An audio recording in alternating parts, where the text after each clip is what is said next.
Okay. Sarah, if you could share screen, you may begin your presentation.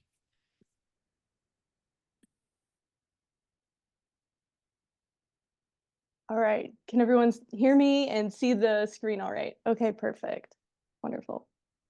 All right, this is musical visuality, embodying meter and overcoming noise in the marching arts. Incredibly, this year, Stoneman Douglas High School, one of the groups from Parkland, Florida, used a moment of silence and extended silences in their show. And as you can see, there's some headphone elements in this still image here. And it spoke incredibly to what this dissertation is about. So if you have about 8 minutes or so, check that out.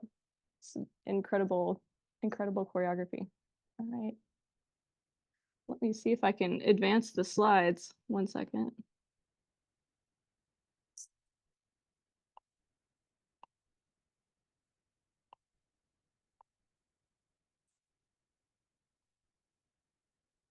Here we go.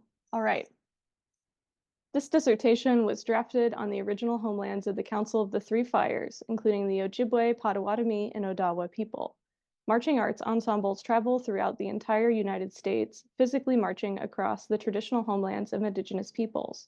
By naming colonialism as an ongoing process, I wish to take a moment here to be mindful of our present participation, both in this space and in this activity.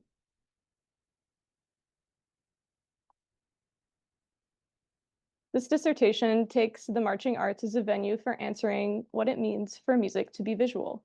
The marching arts are a category of fine arts adjacent, movement-based youth activities that include marching band, drum corps, color guard, winter guard, and indoor percussion. North American marching arts ensembles program musically and choreographically challenging competitive performances in yearly cycles determined by time of year, fall, winter, and summer, and governing circuit type, WGI, DCI, and DCA. WGI standing for Winter Guard International, DCI for Drum Corps International, and DCA for Drum Corps Associates, which has now been merged into Drum Corps International. I leverage my dual habitation as a marching arts alumni and scholar to critically examine musicalized joint movement at the nexus of possibility, promise, and persistence that only the marching arts inhabit. In this dissertation, I show that the marching arts lexicon developed in the past 10 years not only illuminates joint action and ensemble performance, but also provides a theory of musicality as visuality. Beyond the football field, this project provides new insights concerning the nature of joint musical and visual action, and one answer to what does it mean for music to be visual? Musical visuality contributes to a growing body of theoretical work on embodied meter by thinking through musicalized visual elements as a means for ensemble coordination and audience engagement. Marching arts performers receive extensive training centered around consistently replicating streamlined intersubjective entrainment. Rehearsals and pedagogical approaches geared toward pulse maintenance uniquely affect performers' sensitivity to the triangulation of listening, hearing, and attention. In the marching arts, embodied meter creates a framework for managing time. Drawing on theories of musical embodiment, joint action, and choreographic musicality, I examine how visual design contributes a unique element that is not available in sound in the marching arts. This dissertation uses an iterative process to examine how tradition, behavior, and change create paradigm shifts in the marching arts. I examine the artistic and practical conditions that resulted in the decoupling of musical and visual elements in the marching arts. I detail the historical need for marching arts ensembles to use a variety of coordination strategies at varying degrees of success. The linking and unlinking of musical and visual elements informs the specific performance challenges of marching through a musicalized moving image. Chapter 1 presents a reading of the historical development of marching arts aesthetics alongside academic literature on gesture, synchronization, and audiovisual analysis. After providing the background for how marching arts became an art, I investigate the shared schematic vocabulary of visual phrases in the marching arts in Chapter 2. In Chapter 3, I blend these findings with an agent-based model that interprets location on the field or floor and outputs sources of reliable coordination for individual performers. I draw on theories of embodied meter to investigate internalized and shared rhythmicity from performer perspectives in Chapter 4. I balance the theoretical possibilities of decoupled musical and visual elements with the lived experience of marching arts performers in this chapter. I examine how they interact with embodied meter to establish synchronization and pulse maintenance in moments of recovery. In the 5th chapter, I conclude with case studies of musical visuality in the marching arts to explore how the established payoffs and resolutions adjudication framework rewards expressivity that visually embellishes beginnings and ends of phrases with or without musical congruence. Having framed visual musicality as embodied meter, I critically explore the implications for musical visuality as a theoretical approach to congruence and joint action beyond the marching arts. I examine the visual expressive power of the marching arts in 3 ways. First, approaches to ensemble synchronization. Second, visual design. And third, spinning in silence, or musicality in the absence of sound. I cycle through each of these topics with an analysis of traditional approach, current behavior, and innovative changes within each category across the different chapters. I will provide a brief overview of the findings from each chapter here. Here are the 3 different divisions, specifically in Winterguard International. The marching arts present a unique niche in educational ensembles in North America, as the art form occurs in various ensemble formats and competitive intensities around the world. It is estimated that major competitive circuits based in the United States reach approximately 450,000 high school music students during the fall marching band season and an additional 33,000 students during the winter season through their participation in Winter Guard, indoor percussion, and indoor winds. North American marching arts predate the United States. Militia and regiment bands in Massachusetts record white and black marching musicians on their rosters as early as 1723. Moving and playing was taken to an extreme in the North American drum and bugle corps tradition. The drum and bugle corps finds its roots well before the American Revolution in a military need to signal to troops and communicate battle commands in addition to ceremonial music making. The visual and movement aspects of the simultaneous responsibilities that characterize the marching arts have yet to be explored as a co-equal signal. Marching arts visual design offers a medium in which individual behaviors can create constitutive norms through emergent behavior and their associated affective responses. In the marching arts, this is called general effect. The common denominator is the foundation built on moving and playing, a format that involves design decisions about when to move and stop, as well as formations that change the listening environment for all members of the ensemble. Musical visuality in the marching arts embraces opportunities for audiovisual coordination and non-coordination through its approach to silence as a musical and/or visual event with latent affective potential. Musical visuality in the marching arts exists within and beyond communication scientist Shinichiro Uemiya's formal and semantic congruency framework, where formal congruency is the matching of auditory and visual temporal structures, and semantic congruency is the similarity between auditory and visual affective impressions.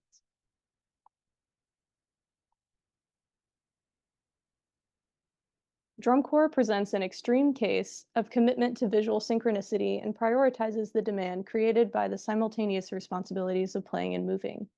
The marching arts community has a rigorously defined analytical system to assess musical visuality and visual musicality, as well as typical and schematic ways of constructing shows. Marching arts scholar and practitioner Malia Odekirk calls this the cult of obedience that, quote, develops from embodiment. Members learn how to align their movements and perform in synchronicity. This performed embodiment requires trust and obedience, enforcing social cohesion, end quote. Chapter 1 provides an overview of the artistic and academic context of the present-day marching arts through an examination of the activities' connections to imperialist military traditions, approaches to joint rhythmic behavior in ensemble settings, the marching arts' traditional orientation toward embodied meter as an extension of traditions of bodily discipline, and methods for analyzing gesture as characteristic motions with or without an audible signal. Chapter 2 establishes form-functional categories of visual design and delineates visual musicality as a set of behavioral scripts with syncretic organization. I presented study participants with several drill formations that build into a resolution. Here's an example of what participants would look like. This is a still image of Carolina Crown's closer pyramid rotation. Participants would look at still images and they would look at clips. So I'll include a clip here of the same rotation.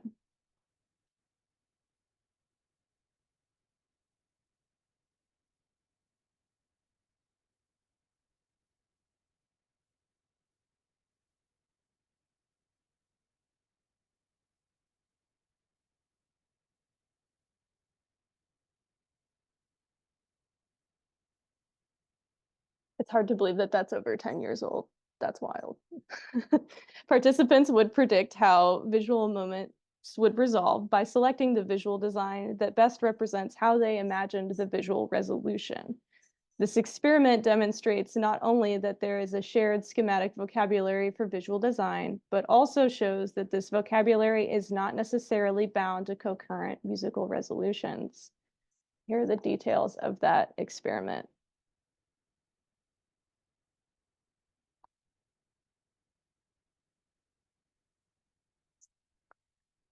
I'll give an overview of each sub-experiment now. Experiment 1A provided participants with an audiovisual clip of a drill formation and the subsequent musical phrase, approximately 4 measures of material without the drill after that.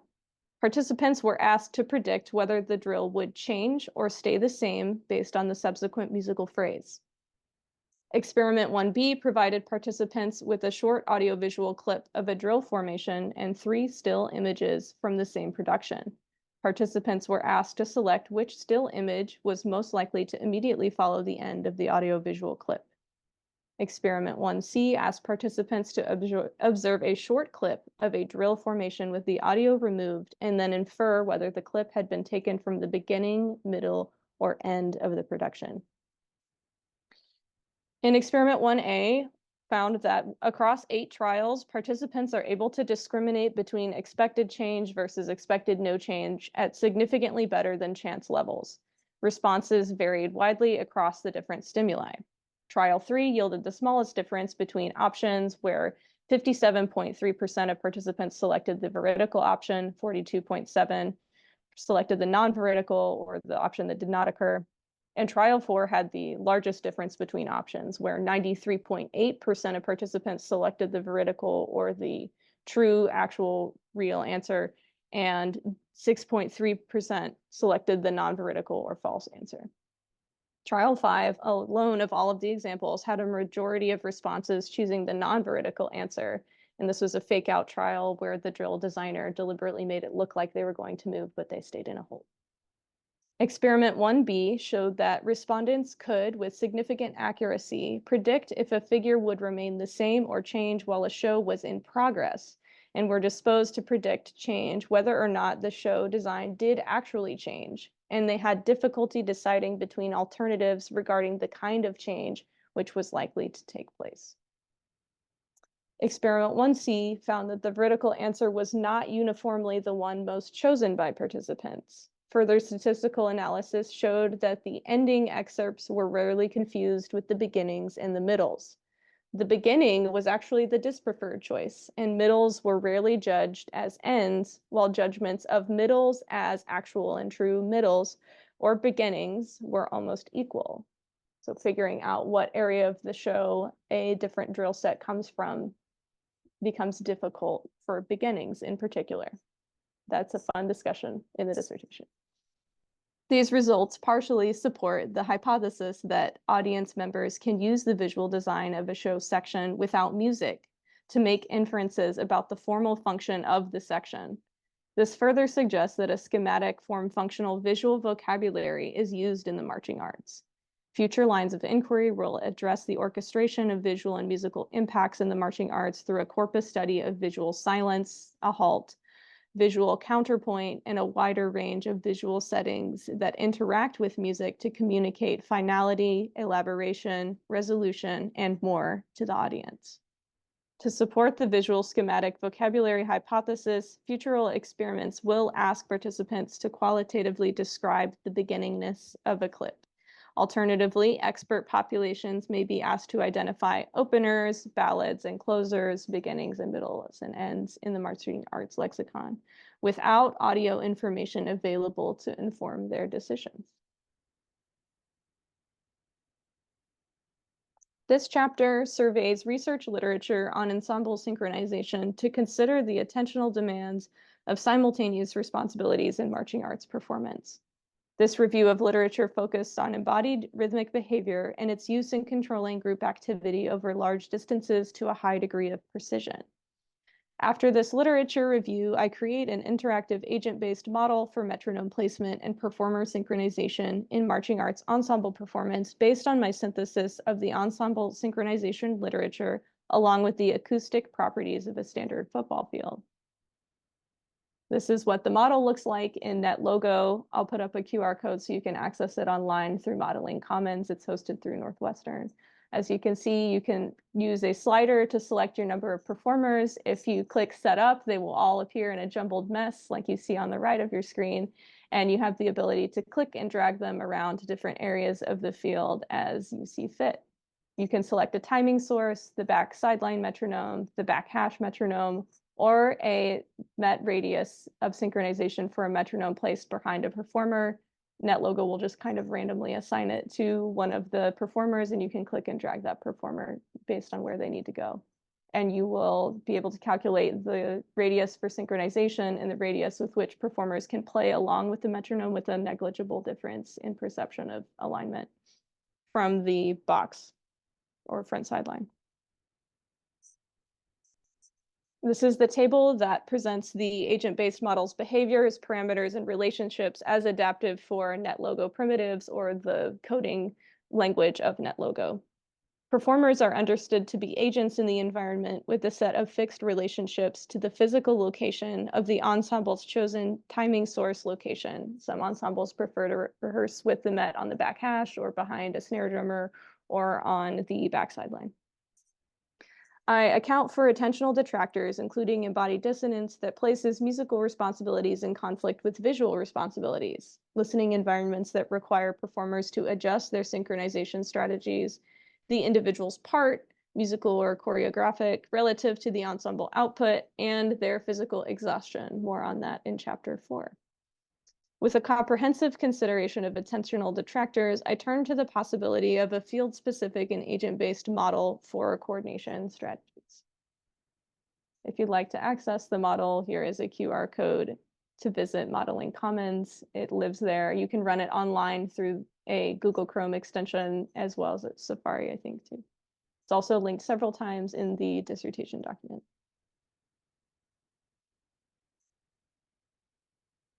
All right, chapter 4.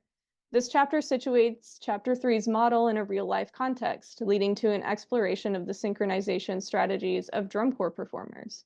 Here we deal with individual drum corps performers' retroactive perspectives on timing sources, simultaneous responsibilities, timing errors, and recovery in ensemble rehearsal. First, I note some findings from the research literature on sensory motor synchronization and look for the influences of auditory, visual, and audiovisual information on ensemble synchronization. Then I present a study that examines how North American drum and bugle corps performers navigate their simultaneous musical and visual responsibilities. The study investigates the on-field individual experiences of cast members of the 2023 Bluecoats Drum and Bugle Corps. Selected performers wear GoPro cameras during their final performance after a full rehearsal day, approximately 12 to 14 hours in length. The footage is taken at rehearsal and used in one-on-one interviews the next day to prompt participants to verbally identify sources of time and synchronization strategies. And here's an example of some of the headcam footage from one of the color guard participants in the rifle section.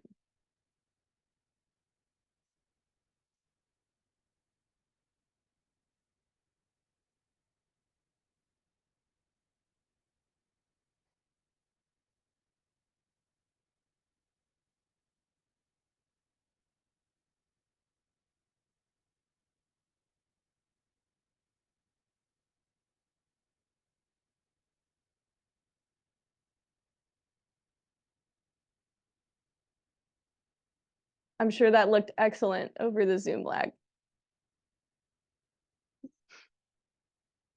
And here's an example prompt question that gave some verbal data used for analyzing participants' responses across all of the different sections. So here was the prompt question. Where do you feel least secure in your sense of time?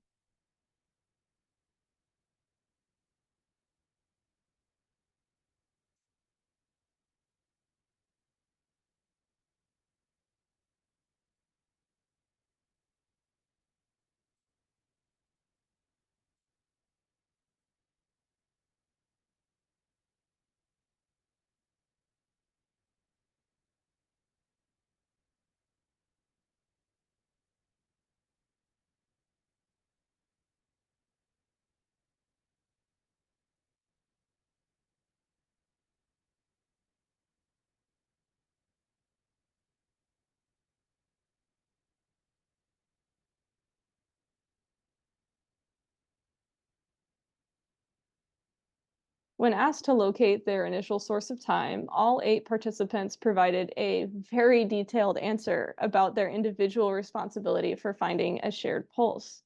When asked about not being able to see a conductor, which is a primary strategy for the brass section, several participants answered that they revert to listening to their nearby co-performers breathing and counting.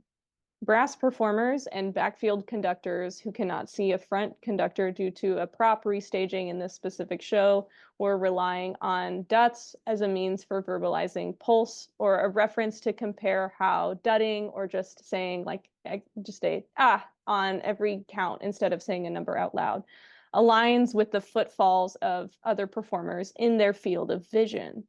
When asked how they stay in time, performers shared that they default to a visual reference that also allows them to check and evaluate their embodied and spatiotemporal physical embodiments of pulse. Performers can quickly and thoroughly describe aspects of their production that feel the most and least secure in terms of ensemble timing. They offer critical reflection on how to recover when they make an error by using time to ground themselves in breath, either in their co-performers' work or in their prioritization of their visual or musical responsibility in real time. When asked how they navigate moments where their visual responsibilities overwhelm their musical responsibilities, performers aim to feel pulse established in previous rehearsals by playing, marching, or spinning, that's the color guard moving equipment like rifles and flags and sabers, to a metronome. When asked about one moment in their production where they felt most and least secure in their sense of musical time, performers were generally able to provide a specific location, sometimes even a drill set, and a justification for their answer. The findings from participant interviews establish that drum corps performers have a well-refined understanding of musical time in relation to their listening environment and provide a real-world context for the model presented in the previous chapter. This chapter also provides insight into how performers understand their individual role and performance as visual and musical illustrators of a shared ensemble goal. This chapter considers visual design and layered visual orchestration in productions prior to and following the introduction of musical visuality to the WGI Adjudication Manual. To do so, this chapter offers a narrative history of the auxiliary, which is another term for the color guard section, and its adjudication. Attribution can mean a critical consideration of what kind of performance receives credit for color guard skills as the battery and winds begin to incorporate extended periods of dance and movement in their performance responsibilities in drum corps ensembles. This has been happening recently for the past 3 years in DCI. This requires an examination of the dominant culture of marching arts and a commitment by ensembles within the dominant culture to include the achievements and contributions of HBCU ensembles in descriptions of North American marching arts histories, especially in an activity rooted in movement and choreography that is valued for its liveness and authenticity.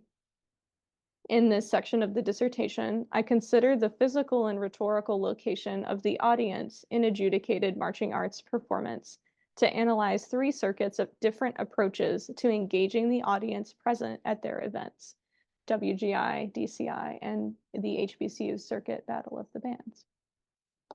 After examining how color guard and by extension winter guard came to develop its own performance gestures and aesthetics within the marching arts to create visual interpretations of music, I offer case studies of Winterguard International productions that present visual orchestrations of silence or a lack of a source of spoken or musical meter. First is UCF Pegasus World. Those performers spin to a spoken word soundtrack with no metered part of speaking. It's just someone speaking about a podcast. Pride of Cincinnati 2023, where there are intermittent pauses between moments of music, and Onyx 2023, where there is kind of a grand pause in the middle of their show. I use the musical visuality framework to generate close readings, leaning on musical visuality and musical visuality as a color guard, community-led, humanistic approach to understanding how marching arts designers and performers contribute a music theory of the marching arts and also of silence. I conclude with a consideration of theoretical possibilities created by decoupling musical and visual elements and return to the question of making visual music.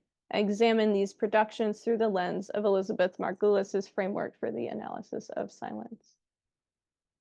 This is an example of the kinds of analysis that happen in these case studies. Here we see a moment of visual silence that allows judges to see, okay, something is paused here. We have a section of the floor where all of the performers are standing the same way, so there's a change about to happen. There's a ripple change where the performers move from left to right to direct the attention to this prop over on the right edge of the field. And then there's a solo toss to kind of accentuate the end of an ensemble build. And here's an example of Onyx's show in their grand pause. Let's play it here.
I examine how we get in and out of that silence here as the different categories of Elizabeth Margulis's theories of silence. We have the acoustic silence, the literal actual cut in the soundtrack, the extended silence in the Corigliano Symphony, the perceived silence where the audience begins to react and fill that silence with their screams the way that a color guard audience only would, and the meta listening where the color guard folks in the audience as well begin to understand that the show is continuing and that the silence has meant the beginning of something new.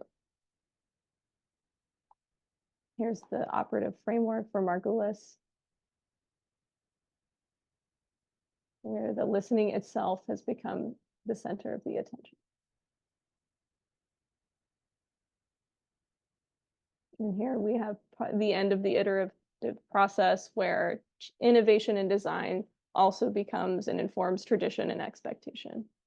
It's the end of the 5th chapter. A new banner stretches across the front side 1 field entrance at Lucas Oil Stadium in Indianapolis, Indiana. On August 10th, 2023, all performing units to take the field walked underneath the following. Drum Corps International welcomes the world's greatest performers. Previously, quote, "You are marching music's major league," end quote, was the banner that inferred a connection between drum corps performance and Major League Baseball. While walking underneath this banner with my students, I was struck by the shift to a global rhetoric, the world. This banner welcomes people from around the world, more specifically, performers from around the world.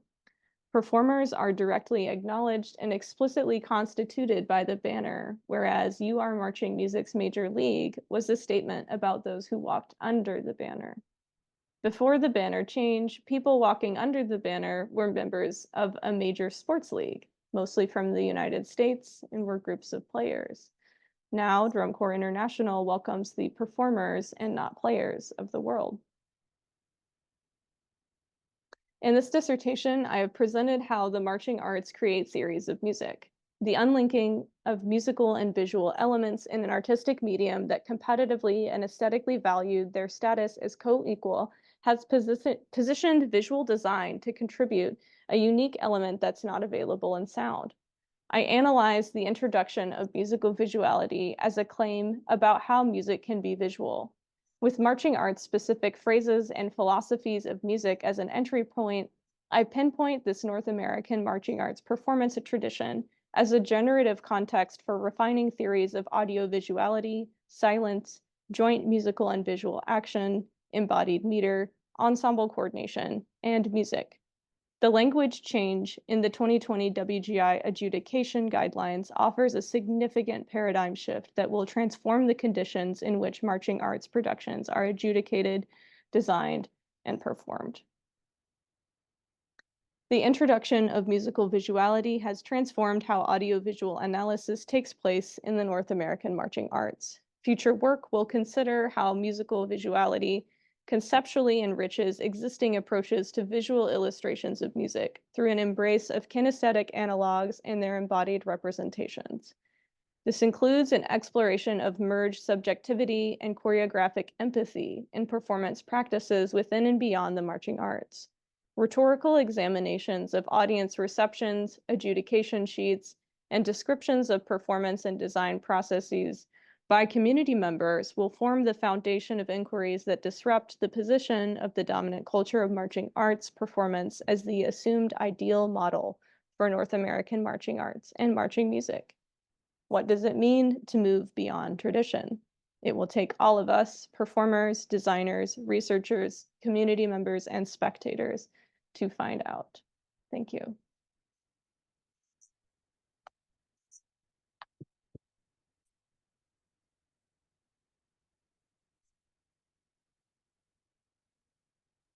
Okay, thank you, Sarah. Let's give a moment for Sarah to catch their breath here, and then we'll begin with questions from the committee. Professor Morrison has a long history as a wind player, brass player. In fact, I believe marched in the marching band at Northwestern as an undergraduate, right? And so I'll ask him to lead with the questions, followed by Professor Shanahan. I will follow with whatever questions are in my bucket that they have not addressed already, and then we'll go to questions from the audience. So, Professor Morrison, if you could start with questions for Sarah. Happy to do that.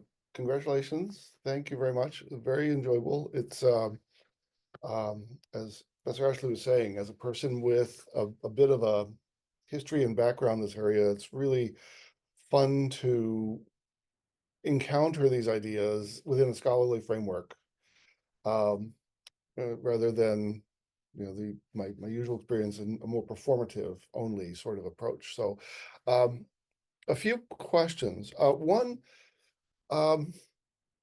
so throughout the document, I was trying to figure out whether you were approaching this notion of musical visuality within the context of marching arts as a unique phenomenon to that context, or whether the marching arts are a particular and maybe particularly vivid or extreme illustration of a principle that pervades live music.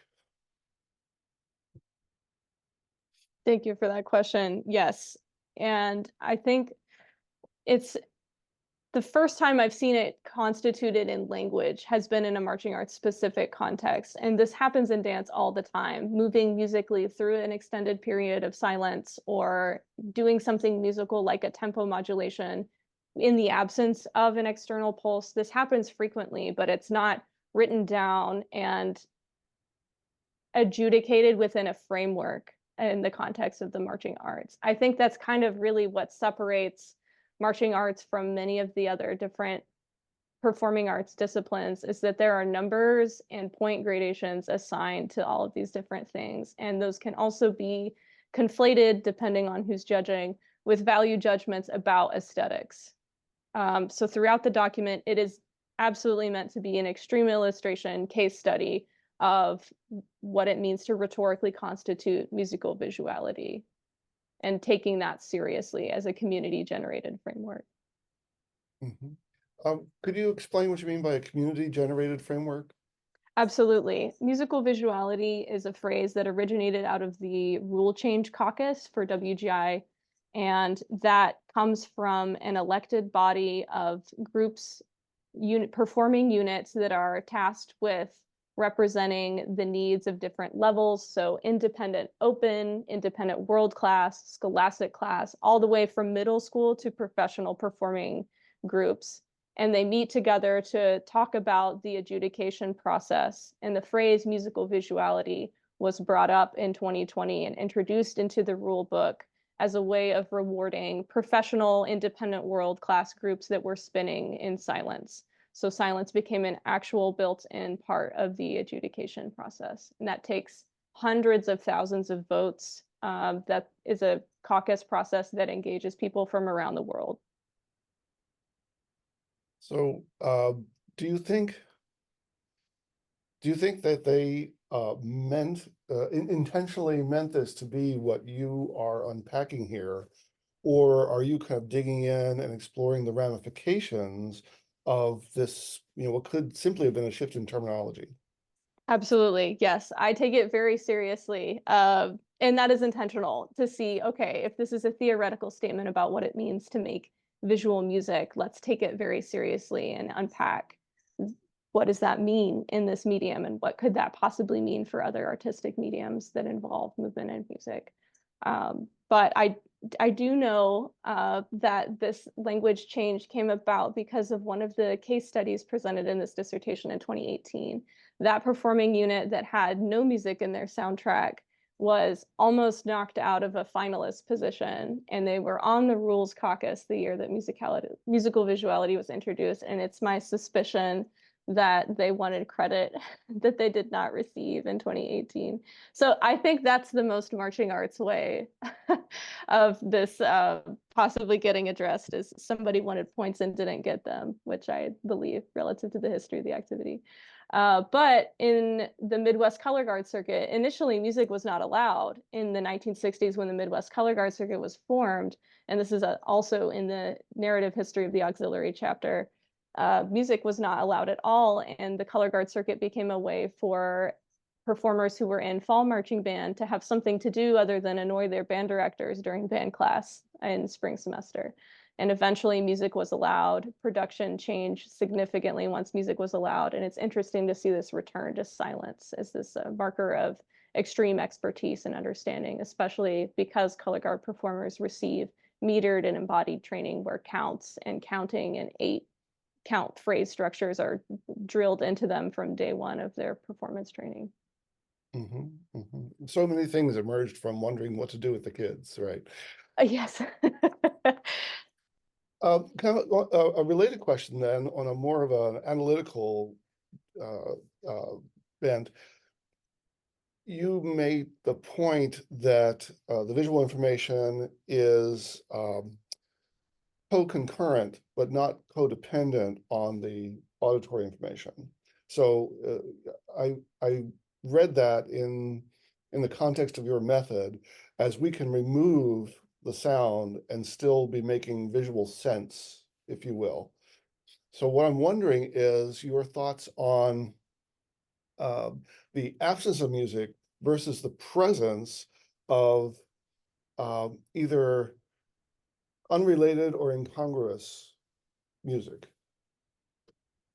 Yes, that's a possibility explicitly constituted by the framework, but very rarely does that actually occur as a design choice because it's so difficult to judge in the moment. And that's another element of this, is the adjudication process happens in real time. Judges are given a tape and they just verbalize as they're watching. And especially at the independent world class level, judges will only watch a show one time because they don't want the same judge who liked this show and didn't like this show to change the rankings of the final performance. So there's something to be said for the way that the concept is created and constructed in the adjudication world, and then how it's actually used in design, because designers know that they can get points if something makes sense in the moment, even if it's at the sacrifice of what's artistically possible and plausible based on the rules.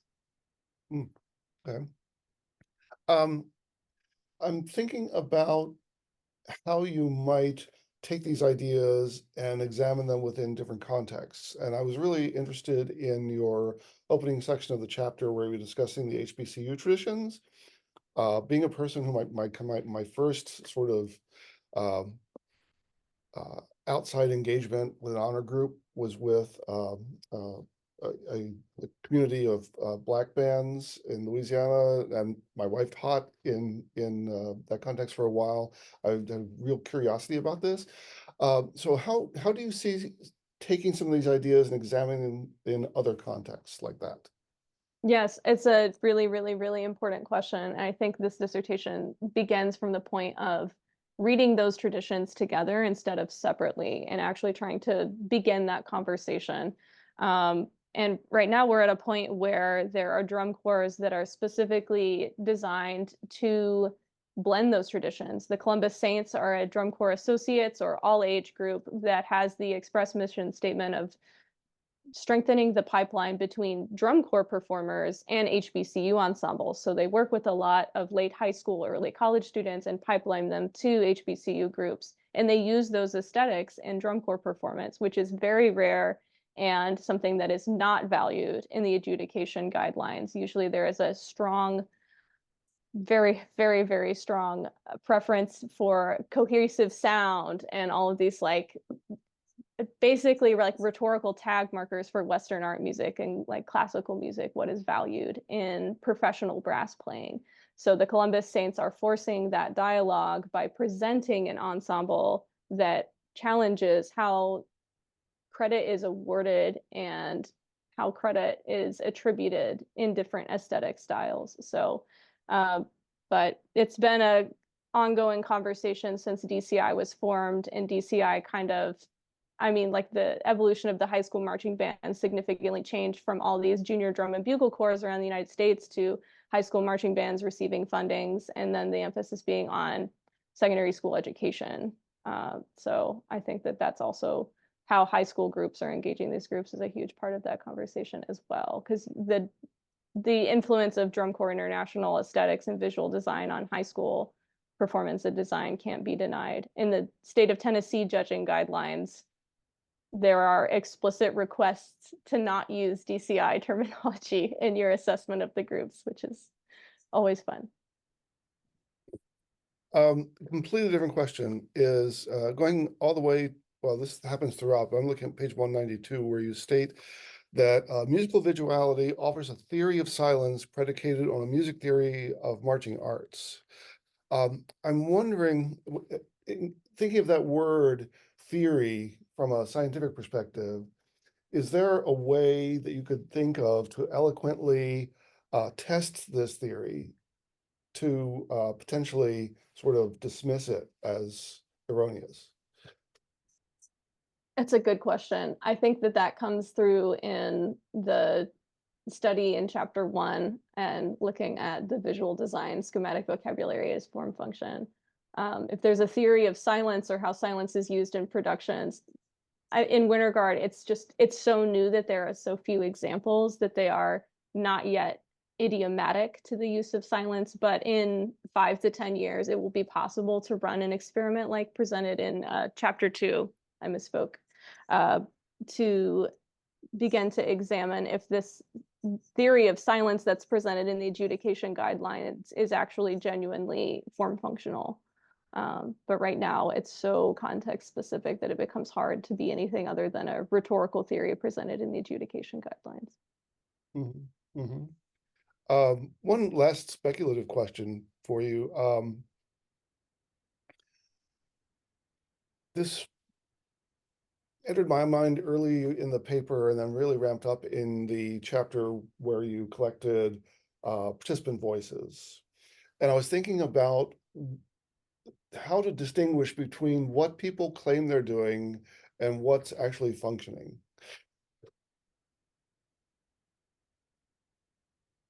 Yes, I'm just writing this down. And what's actually functioning. Much of this transcript really had to do with assuring participants that they didn't need to pause the recording every time they made a mistake. They are so extremely aware of mistakes they're made, and that has to do with the pedagogical frame of the level of the group that they're at. I mean, the Blue Coats look at second or third or first place in recent history, and a lot of their pedagogical information has to do with a mistake that has a point value. If they miss a dot, that's 1/10 of a point, and performers are keenly aware when they have made an error that could result in a point deduction. So performers may think that they're perfectly in time and they're aware of it, but I see more of that happening at the high school level than at the silver medalists drum and bugle corps, where most of the performers are 21 years old and they are required to have previous drum corps experience to be able to make the corps. So it was a really unique set of performers for chapter 4. And there's a caveat in that chapter that this specific group has a set of values and competitive interests that may not be representative of all drum corps, and may most certainly is not representative of all marching arts. So it will take examining performers' understandings of themselves across many different contexts to get a more generalizable set of understandings. It's a Sure, great sure. I question. lied. Thank you. Actually, based on your response there, one question popped into my mind. The uh, the notion of musical visuality or visual musicality, um, here it's presented within the context of this highly competitive sort of enterprise. When you're talking about, if the Blue Coats don't make first, second, or third, then my gosh, what did we do all year, right? So, but are you suggesting there's any sort of correlation between, I don't know, the degree or quality or affective power of visual musicality and how high the performance is ranked? That's a really good question. I feel like that's very vexed to answer. As a scholar and as a designer, I want to say that when you're You able can to be off work the with record here. yeah, sure, sure. Um, when you work with a group of that caliber, this is just designer hat on, you're able to try more things and you can really kind of push the boundary of what gets to count as artistic. I'm working with the high school group, I just want them to look good. I want them to be able to play and move and it actually be an educational experience versus a drum and bugle corps. The students there are already educated, and that's its own class marker discussion that is going to be addressed in many other dissertations and has been in a couple of other ethnomusicology dissertations. But I don't think a moment is ultimately more or less effective because of the level of the performers or the competitive circuit that it's happening in. I mean, a well-constructed moment is a well-constructed moment, and that has to do with, it can be, is the band having a good day? Was the bus on time? Did they have ham sandwiches for lunch? All of those different variables can create an incredible moment, and I think that is ultimately extremely subjective, and musical visuality is one way that a circuit is trying to introduce a level of objectivity to understanding these effective subjective moments. Great, great, thank you. I will pass it over to Professor Shanahan.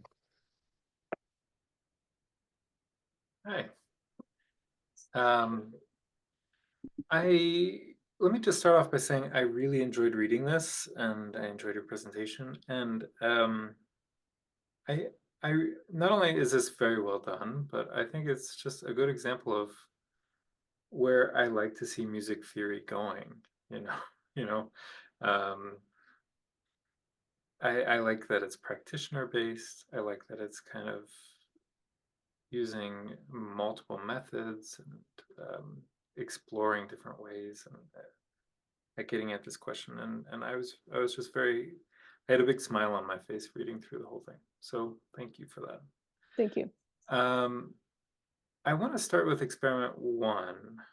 I think it's really interesting that there's this function of beginning, middle, end, and that can kind of be picked apart. And I'm wondering if you could maybe go into details about what exactly you think makes it seem like a beginning, middle, and end, and what cues are telling these participants about their formal functions.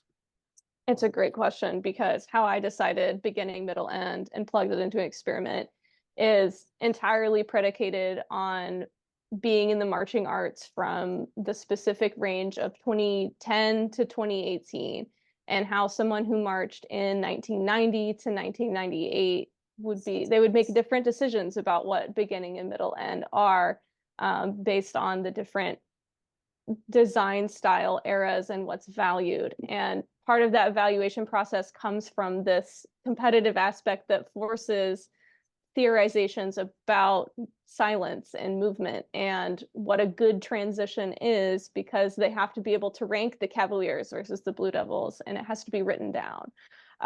So how I decided beginning and middle and end, I chose productions that were within my home base era from 2010 to 2018 to be able to say, okay, I know that this is a Cascades ballad, and I can just say, like, this is middle. I know it's middle. Let's see how the participants of this study, based on their different ages, start to understand beginning and middle and end.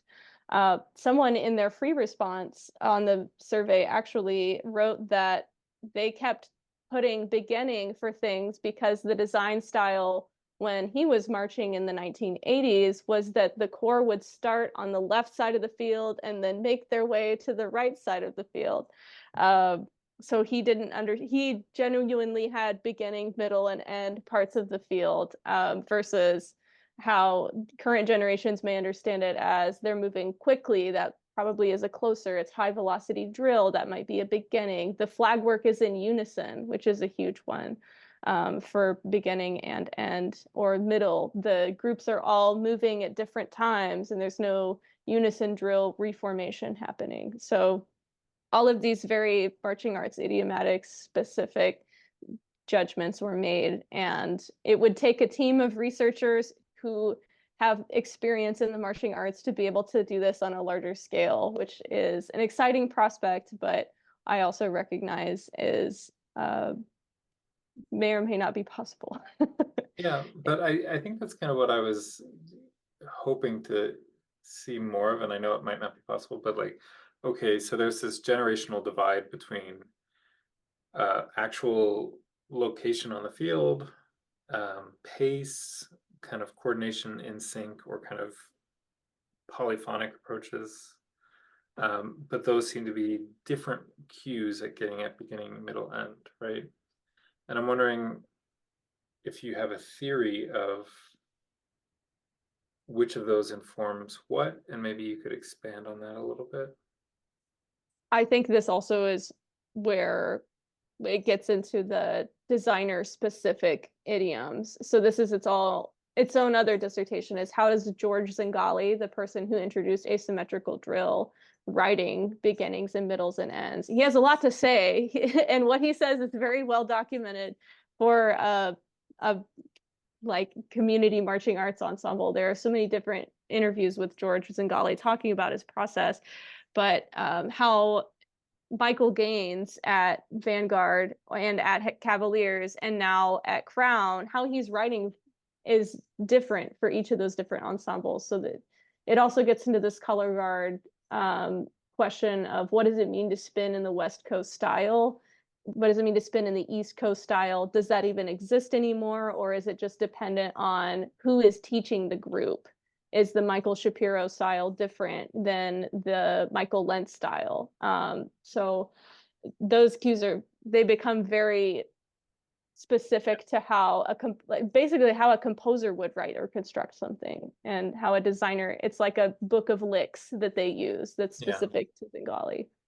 But like, to go back to what a composer would do, a theory is a formal function. We kind of know what beginnings sound like, right? And we know what ends sound like.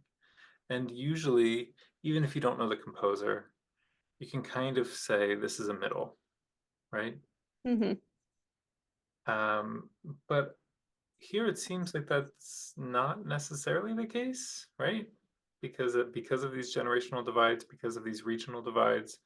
So then if it isn't really the case and it's a little bit designer specific, can we call it formal function? It's a good question. I feel very confident that if you just put a group of 2015 shows together, folks would be able to say, okay, this is what a beginning looks like in 2015, based on it's because they're competitive. This comes back to the nature of competition. They have to be read in line with each other. They're performing within 10 minutes of each other, so it has to be legible as this is Boston's opener. This is Cadet's opener, and you can compare and contrast the two because that's how judges make their evaluations.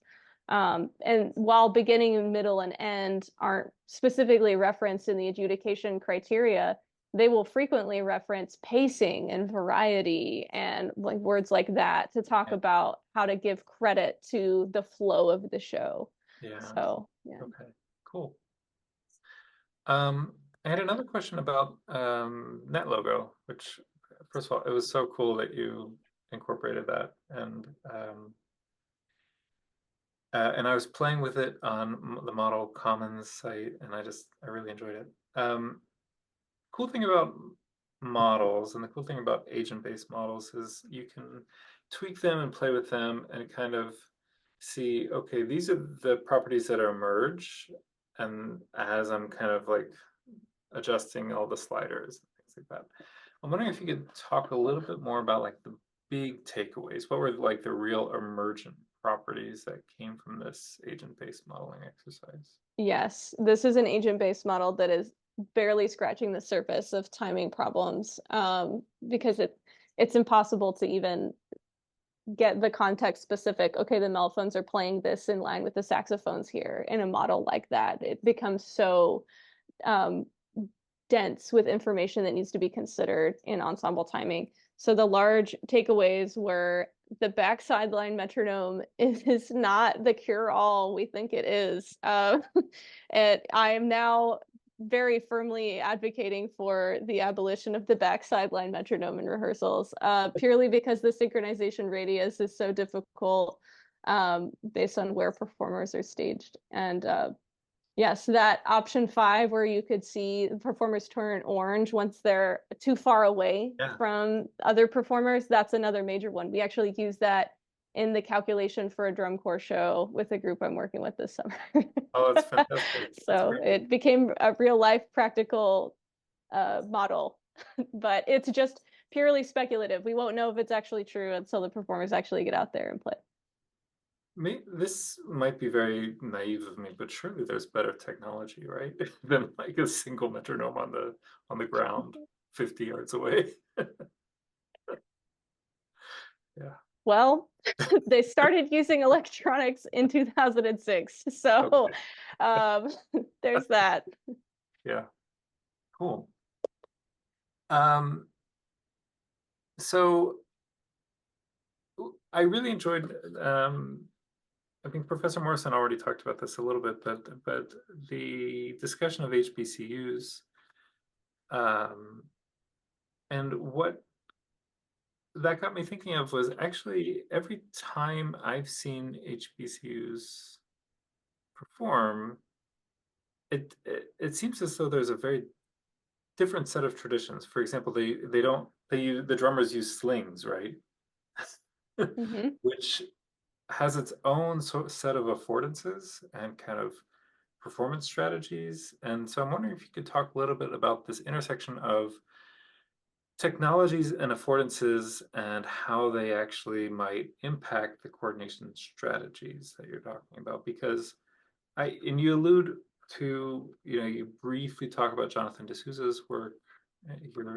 I'm wondering if you could maybe expand on that, because just like the varied technologies impact the affordances, impact the coordination strategies.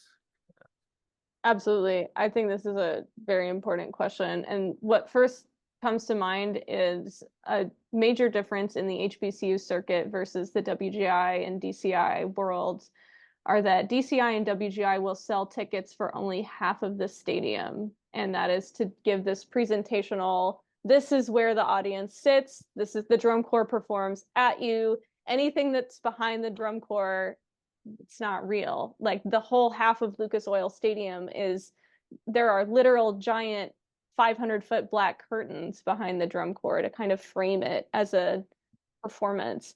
And with HBCU ensembles, and there's a picture of this in the dissertation, the performance audience side that receives the performance will flip between band to band. So one band will perform toward the audience on this side, and the next band will perform to the audience on the other side. So there's immediately a difference in where you're sitting is based on, I would like to be performed at by the group I'm here for. And then like all the rivalry bands, I don't want to hear what they're doing. So I'm going to sit on this side of the stadium. So there's immediately kind of a community affordance in where people are gathering and how space is constituted in the audience there. And that becomes important because the audience actually has a stake in the vote of who wins at Battle of the Bands. So a third of the vote is actually a fan vote versus in drum corps, there's a fan favorite, but that doesn't have to do with their final placement with DCI. Could you talk a little bit more about how like the performance strategies, like, and specifically like elements of coordination and synchronization might be affected by these very huge differences? Yes, I think walking onto a field and having to immediately flip the field around in your mind to say, okay, we're using this hash and not this hash, changes things. And also there's a significant amount of noise behind you that may or may not exist for drum corps and WGI performers as well. So it's definitely worth an investigation in and of itself. Yeah, cool. That's really cool. That's all I have, Professor Ashley. I'll pass it to you. Okay, thank you all for your, Sarah, for your presentation, and my colleagues on the faculty for questions. So, Sarah, just a few, of course, I've had a chance to read this document multiple times. So I'm gonna focus less on details and some things that I hope will be of interest to the other people attending. I want to start with the formal function. This was the first experiment, and talking about like the beginning, middle, end, uh, and so there was change, whether it's going to change or whether it's going to stay the same. There was the beginning, middle, end judgment, and there was also the which shape do you think this thing is going to go to judgment. I think these cover a lot of the same kinds of categories that we deal with in thinking about musical structures, and I think that Professor Shanahan's comments gestured in that direction as well. I want to start with formal function. So when we think about this, a lot of these theories of formal function, of course, are based on 18th century models, right? We know a lot about music in a very narrow time frame, in a way. Kaplan and Hippo Darcy and these other theories are very much theories of a certain, very few number of years in a certain area of Western Europe. I'm thinking about hierarchic structure and formal function in music as opposed to hierarchic structure and formal function in marching arts design. The music will have a certain kind of logic to it because these musics are not generally in inaccessible idioms, right? They're sort of mainstream idioms of one kind or another. But I'm thinking specifically in terms of visual design and what creates something like a sense of initiation, what creates a sense of continuation, what creates a sense of closure at sort of local, more smaller timescale phenomena, and then like, over the course of a 10-minute show. Can I get you to talk a little bit about your observations or at least intuitions about especially the creation of beginnings and the creation of endings at different hierarchical levels in a show? Yes, it's a really, really important question. I've been thinking a lot about drill sets as we're now in the part of the season where we're teaching drill sets, and it's a 16 count phrase where the drill designer has sat down to the music and said, okay, this sounds like an 8 count phrase to me versus a 16 count. Whereas 16 counts, usually maybe something is happening where you want the drill shape to evolve a little bit more slowly. The rate of change is slower over 16 counts, and you can usually fit 2 phrases within that. So the visual design becomes one phrase that includes 2 musical phrases. But if I wanted to increase the sense of momentum, I would break that 16 count phrase into an 8 and an 8 with 2 reshapes that would allow the communication of, okay, this is a phrase that's ended and begun, and they'll be able to see the ends of phrases with direction changes in the performers and the way that the drill is developing, shifting. Maybe they're marching backwards where they were going forwards before, but a change in energy and momentum. And another hierarchic structure for the larger, like an impact moment, is usually constructed through unison halting. So visual silence is really important in communicating a sense of end, even if that's a local level end or a global level end. I've never seen a drum corps show end where the performers are continuing to move. It becomes incredibly clear because there is a loud sustain, everyone holds a note, and everyone holds their position on the field, including the color guard stops spinning. I always say that the first time I saw musical visuality in action was watching an argument between my high school color guard instructor and high school band director, where the high school color guard instructor said, we have to toss here because the band is halting. And that was her way of articulating that this was actually a larger impact than what she had been told to write it as. She didn't want to spin through it, she wanted to toss. So it becomes this negotiation between what the visual designer is intuiting from listening to the music and sitting down with the score, though not all visual designers can read music and do that as part of their process, and color guard instructors who are quite literally tasked with interpreting the music in a way that makes sense to the color guard style and then also to the broader structure of the program. Okay, a quick follow-up question. You wrote this wonderful qualifying paper, which didn't really make it into the dissertation much. It was on transitions. And so thinking about Hepikoski and Darcy, so for Professor Morrison, who may not be familiar with this tome, it's this, I don't know, 700, 800 page book. Somebody help me out on this. That's on ways of thinking about sonata form. Okay, maybe the most important work in that field at this point. And when they think about transition, they talk a lot about energy, right? Which is a poorly defined term in that theory. It's much easier in looking at a marching ensemble to see energy than it is to sort of quote unquote hear it, I think, in something like a Mozart sonata, right? You've got this incredibly multimodal sense of the embodied effort of all these individuals. What do you think? So I'm talking about beginnings and endings first. What about middles, which it seems to me are also about the modulation of energy? And this might go to something like the way in which music theorists think about middle sections, transitions, modulations, developments. Can I get you to reflect on that momentarily? Absolutely. Transition is mentioned directly in adjudication guidelines, and it usually refers to when the color guard is throwing a piece of equipment on the ground and picking up another piece of equipment.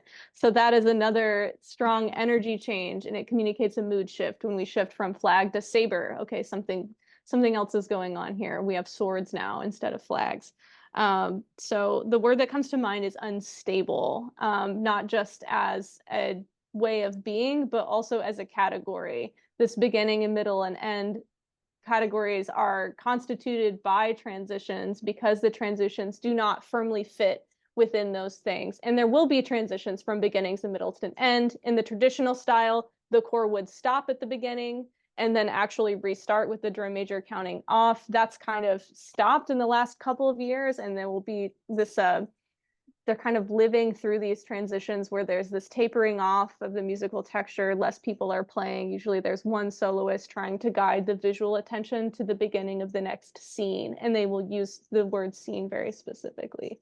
So very unstable, and in a way, transition helps refine these stronger big 3 categories because looking at a moment that's 15 seconds in length where there's a total restaging and performers are turning their back to the audience, which is another way of communicating that something is transitioning, because you turn your back to the audience and that to me says, don't look at me, I'm running to something else, will help refine our sense of what's to come and kind of create expectations for whatever is next. This is in part thinking about the multiplicity of factors that come into play when thinking about how people are understanding a specific design element, whether it's a still or whether it's part of a moving image, a specific design element, and how things are falling together compositionally. We can think about formal function in the sort of Kaplan sense, beginnings, middles, and ends. Of course, maybe you got this from Agawu, but there are other precursors to this. We can think about how Hepikoski and Darcy think about these matters. So this is one way of thinking about formal function. Another sort of orthogonal way of thinking about it is Yurdigan style, where you have local figures.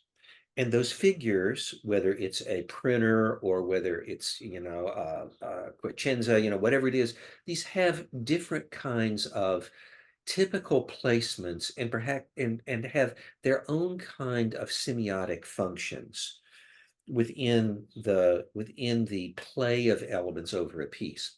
I think to get at the kinds of things that Professor Morrison was talking about, and also some of what Professor Shanahan was talking about, to come up with something like a, a grammar, and a vocabulary of these design elements in the marching art seems to me to be an interesting, worthwhile, but also daunting task.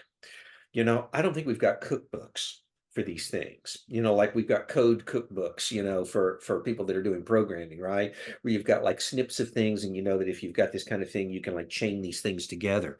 I don't think we have, maybe the marching arts have those kind of cookbooks, but I'm not sure. But it seems to me that what you have in the dissertation gestures toward that, even if it does not set as a goal a full explication of such matters. And I think these are really interesting and would come into play in terms of how different participants, like your old school guy that you were talking about, who saw beginnings on the left and closings on the right. Oh, sorry, as you're looking at it, beginnings on the left and closings on the right. How that comes into play. So I think this is all really interesting. I want to go back to this on the field behavior, the headcam study, and the net logo study. And those also, for people who've not read the document, you have a citation from somebody who had like an Excel spreadsheet that had sort of a range of metronome influence that was sort of like a precursor to your net logo study. And what I want to think about is the complexity of the on the field environment here, and about how how you would go about refining your understanding of participants' comments about their on-field timing strategies, especially strategies for correction when error comes in. Okay, so that's the topic. When I have to stay with everybody else and there's like problems going on with what I'm doing or problems going on in the field, what do I do? So you have diagnostic and error correction strategies that are spoken of by your headcam participants. I want to take that on the one hand, and I want to take the modeling on the other hand. So the modeling looks at the on-field metronome as a stable source of information, looks at it in terms of the speed of propagation, with at sea level, standard barometric pressure, you have to take humidity into account. I mean, there's a bunch of different variables there. But I'm thinking also about other things like reflected sound. So you get direct sound, and then like especially for the people on the outside uh, the array of people on the field, they're hearing reflected sound more than the people who are in the middle, right? The people who are in the middle are getting a lot of signals from other people's instruments, but probably less from what's bouncing off the walls of the stadium. So you've got direct and reflected sound as a possibility. You've got where people are peripherally versus centrally in terms of where sound sources are coming from. And so I'm wondering about modeling not only where they are relative to the metronome, but where they are relative to sort of the flock. Because we think about these things as being like flocking behaviors, right? And there's a sort of centripetal aspect to this, how the attractors of your co-participants are, right? So I'm thinking about how you would go about refining what you've got in terms of the categories of behaviors you have from your respondents relative to what would be necessary to making a model. You did a preliminary model. Let that model feedback on your understanding of what your respondents are giving you, and what would you add to a model that both wraps around what the participants are telling you and refines your understanding of that. Sorry, that was like a really long wind up to the final question, which is trying to get your respondents' verbalizations and their generalizations, if you will, their post hoc generalizations, and your model, and bring those into closer contact with one another. Definitely. I think that the next step in the model would be to include section-specific scaffolded priorities. So the color guard on the edge of the form, they're fine because they're spinning with what they're hearing and they can visually reference each other.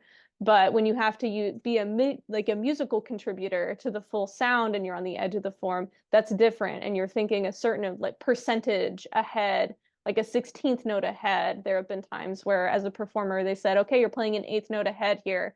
And you just have to like black out for those 16 counts and hope that it's in time and hope that someone will tell you that it's in time. So it's not a well-refined, there's no silver bullet in the marching arts pedagogy for getting to deal with these formations other than extreme repetitions and just continuing to find out if we try this and this person changes something and just going person by person by person from the center of the form outward to understand musical timing. That's been the method so far, and I think that a scaffolded section priority of this is a group that's got something that's in conflict, in metric conflict with the battery. Okay, this can help kind of set a rehearsal priority list because these are things that can be theoretically solved, but the ability of the performers to solve them is such a huge factor in how this model can actually inform rehearsal strategies. Okay, one more big question to close off here. If someone had asked me 16 to 18 months ago about your project and had said, so what are music theorists going to think about this? I would have said, oh, I don't know. Like, I don't have a clue. But then you presented at Music Theory Midwest and actually received recognition for that, right? For the Komar Award, the student award. You got on the program at SMT. I don't know that 18 months ago I would have had a sense that the music theory community would have found what you were doing to be like of central interest to what music theorists do. If I read JMT and Music Theory Spectrum, maybe MTO is sort of like the lunatic fringe in some ways of the music theory publishing world, right? I mean, they publish more divergent kind of stuff. But what I'm curious about is this. I think you've gotten really affirming responses from the music theory community and what you're doing. Can I get you to articulate what it is that you think you are bringing that they find of value? In other words, as you speak to this community, many of whom have at best been in a marching band long ago, what do you think you're giving them that they are appropriating and valuing? That's a very important question. I believe that where the marching arts is in this specific moment in time offers an actualization of some of these musical metaphors for forces and gesture, and is a real operationalization of what music theorists are talking about in terms of gesture and feeling and affect. It's a very visceral representation of how human bodies can illustrate these things, both as individual behaviors and as a full emergent behavior of a collective group of an ensemble. And it's also this extreme case for so many different things. I mean, like just noticeable difference thresholds, DCI snare performers, that's its own experiment. How these folks are able to find the difference between a 10 lit, 12 lit, and 11 lit roll is insane. So that is worthy of its own examination. And the extreme case of the conformity and getting to work with an ensemble that has just an unbelievable amount of rehearsal time in their feet, in their fingers, in their hands, and getting to see how these folks are thinking through their musical and visual responsibilities, not just as I'm sitting down to learn this piano concerto, but I have lived and rehearsed and performed and breathed this for 90 days, and getting to see how that changes their bodies and their ways of thinking about music. Super, thank you. I would be glad if anybody else on the screen has questions or comments, would be glad for you to be able to address those to Sarah.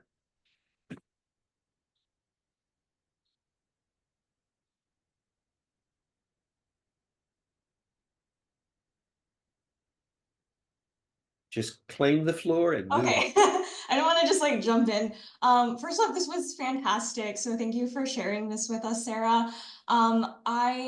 I hate to go back to the formal functions because I know we've talked about that a lot today, but I was just curious, like I might have missed this when you were talking about it, but for the participants, were they primarily people who like participate in the marching arts? Okay, I'm curious if you think that like people who have like no experience with the marching arts would also be able to pick up on this like beginning, middle, and end thing going on here.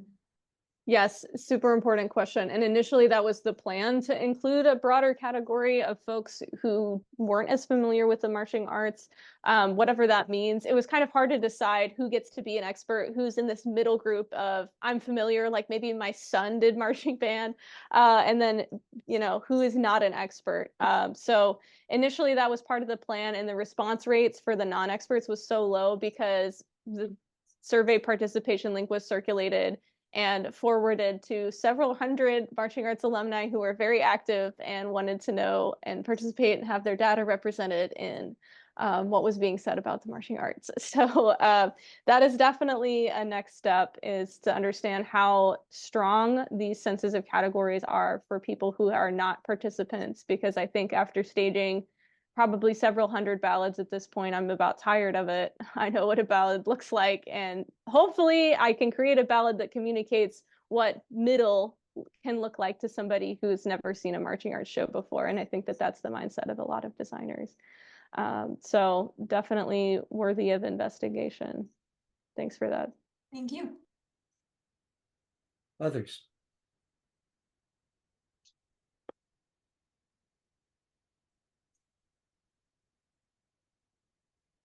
Hi, Sarah. Hi, Sarah. Oh, oh, oh. Go ahead. Just one quick question. I was curious. Thank you for your presentation, by the way. It's very interesting to hear. I was curious. This touches upon a couple of things that were talked about previously, but curious about your thoughts on the kind of future of the field in terms of both design and analysis, in that a lot of these sort of performances, it's assumed they're done in a sort of rectangular performance space with evaluation done from usually one perspective. And are there other sorts of spatialization opportunities being evaluated? I mean, when one thinks marching arts, one thinks of marching down the street. Or when one thinks of the future, one thinks of how drone technology might affect perspective of the performance. I'm curious what your thoughts are on the future of the field. I sure hope that we move past the rectangle. Oh my gosh, I would love to see a DCI show that's not in Lucas Oil Stadium. It's so limiting. The fact that you can't actually move around the space and see performers from all different angles. I mean, all of it is built in this 2D plane right now. I think the first attempt to move past that was in 2019. Pacific Crest used lighting, and it only worked half of the time because of the performance venues that are selected for competition. So it doesn't get the credit it does it works at this like amazing high school show in Alabama, but then you get to finals and it's like, what is this? It doesn't work here.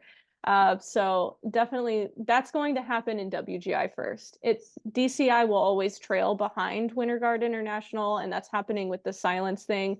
And WGI independent world class are where these questions are getting brought up quite literally in the language being used to evaluate performers, but also in the consideration of spaces. There's talks about moving it out of the University of Dayton into a performance space that allows everyone to watch around. They actually opened up the back stands for independent world finals this year, so you were able to fully sit all the way around the audience, which was a change. So it's happening. I don't know about the feasibility of it. At a certain point, I think some designers are going to say this isn't marching arts anymore, but I feel like everyone says that every 5 years anyway. So yeah, it's a lot of great room question.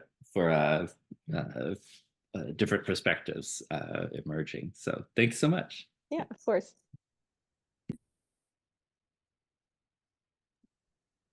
Hey, Sarah, thank you so much for this. It was lovely to see how your personal dance background leaves into all this. I mean, your awareness physically of just movement on the field yourself and on stage has to lend itself to this.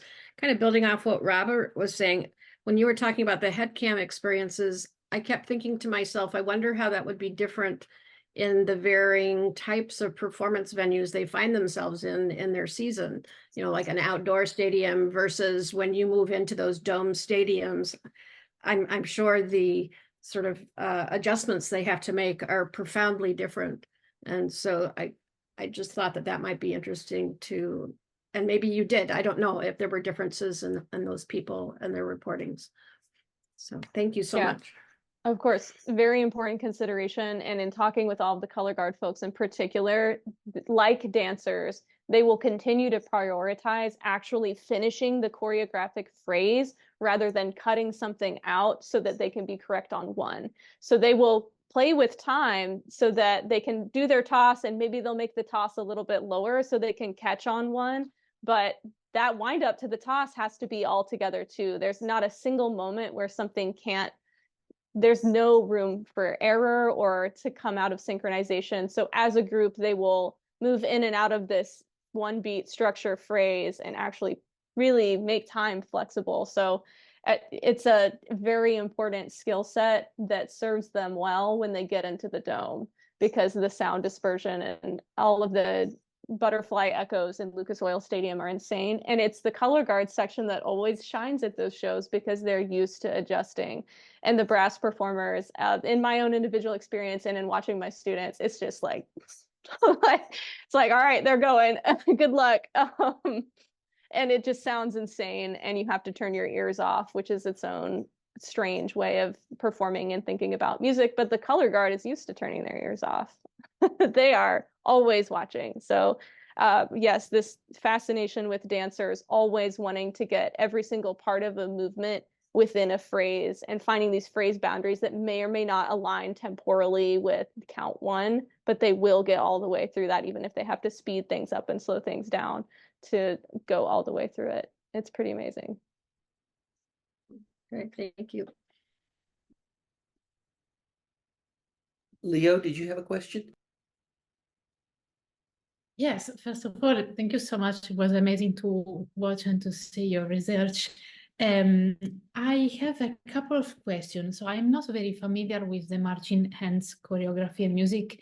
So my first question is if music is supposed to come before the choreography or the choreography comes first. So which one comes first in building this narrative? And then if to what extent you think that your work might have implication for a choreographer for music theater? Yes, great questions.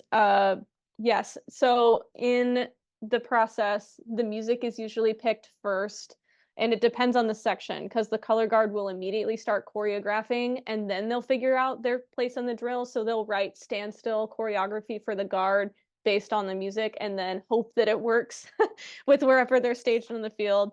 But the winds performers and the drummers will have their music first. They learn to march in place and move their feet while they're doing that in place, and then they'll actually put them on the field. So the listening environment on the field not only is a negotiation of, wow, this is a strange way to coordinate the ensemble, they're also combating what they've learned in standstill rehearsals in their sectionals, because they have learned to hear in a listening environment where they're all close together and they have a strong sense of blend and pulse and time, and then they're 6 feet away from each other, and that is put in conflict with what they've been rehearsing in sectionals. So the music will come first. The drill writer will sit down and decide what shapes to make on the field based on the music. Sometimes, like the college marching bands, Ohio State University is a really good illustration, is that some of the formations are literal interpretations of whatever music is being played. And then in drum corps performance in Winter Guard, it's a little bit more abstract. Like, we're getting louder here, so we're going to all condense up in a giant flock to build tension into that moment. It all kind of depends on what the designer and what's possible based on the field constraints anyway. So yes. And then if the work has implications for music theater, I think drum corps is in the business of borrowing from other mediums. And I think in chapter 5, a couple of drum corps choreographers talk about this.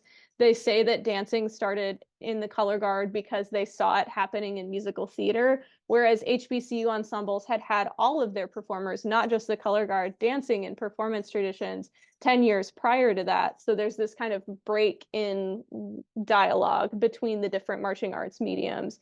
And that may be because the choreographer for the cadets and the Blue Devils wanted to elevate what drum corps was and saying, oh, we're doing this like Busby Berkeley, instead of saying like, oh, I saw this as an HBCU performance and we're just pulling on that tradition. So there are these like strange ways of interacting and negotiating a drum corps specific identity that will pull on music theater. I mean, like Vanguard, Santa Clara Vanguard has done a ton of shows about musical theater, Phantom of the Opera, all of these different things, and musical theater elements are present there. They just become drum corps-ized musical theater elements. So there's this really specific but not well refined sense of style, and usually just has to do with the fact that it's happening outside and with 200 plus people. Yeah, thanks for that. Okay. I kind of have a little. Oh, Okay, go ahead, Lena. Might as well round out every square being represented on the screen, I guess. Thanks so much, Sarah. It's exciting to see this after all of our 6 years together. That's wild. Congratulations. And I guess maybe to end on like a meta note, because why not? What do you make of the application of the word musicality generally when we're talking about things that are maybe, you know, like in time, so to speak? I think it's really easy for us to import and use music as kind of like an external field we're borrowing from. But is that to say that like theater or something doesn't get to have its own identity of things in time that aren't inherently borrowing from music? So I'm kind of curious, like musical visuality or a visual music, wait, which one? Whichever. So like, true. why musical instead of like theatrical? And it was really interesting to hear you say in a previous answer that they turn their ears off, because that even signals like there's no sonic component, which we often assume to be musical. Yeah. Not inherent necessarily, but like it's just so interesting to think about these categories of art forms. I'm curious what your thoughts are to that. Yes, the application of musicality. The first thing that came to mind while you're asking that question is that it's completely arbitrary in the adjudication guidelines. It's just used to say, I think this musical visuality is stronger. It's about ranking and making aesthetic decisions and value judgments about the different groups. So it becomes this way for a group to be rewarded or to not be rewarded. But I think for the folks who are more artistically interested in advancing the field and less about competitive interests. Musicality that's live and die. They want to really understand and theoretically refine what it means to move musically. And that comes from the color guard world. When you're not making music, when you're making music with your body, what does that mean? So the color guard folks are really on top of it with how they're thinking through these things. And it's existential for those folks just in talking to them. They're in crisis, especially at this point in the season where they're writing choreography, is they're really trying to visually represent the music. And that's not something that is as difficult for the wind players, because usually we'll just kind of throw some choreography underneath what they're playing that allows them to play and still have some kind of simultaneous responsibility to get them credit. But the color guard representation of the music, that runs the entire show. That's at least like the school of thought, I think, in the new age designers, especially those who are having to deal with the consequences of musicality kind of rearing its head in the adjudication guidelines. It's in the sphere of influence of things that have to be considered in constructing these different shows.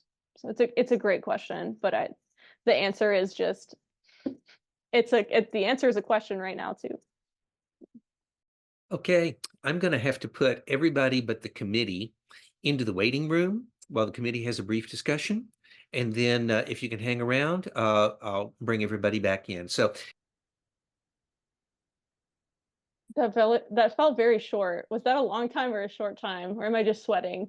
that was a short time.